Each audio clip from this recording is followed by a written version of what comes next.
Okay, today we're gonna try to jumpstart international MV607, I believe, with the NOCO GBX 155. So let's see how that's gonna work. I hook up connections already, so let's see what's gonna happen here. All right, we got the power. Let's see.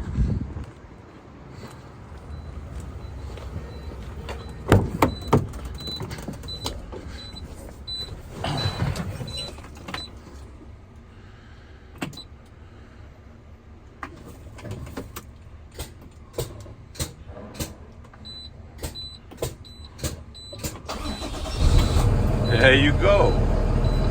Yes, sir.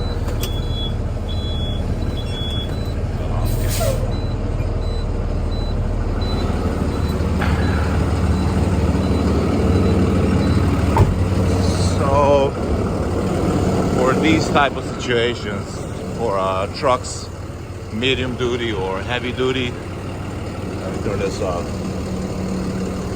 I do have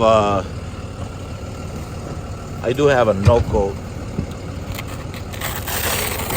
It's this one is GB250 plus, but I just want to try this experiment with the little guy with GBX 155. Works perfect.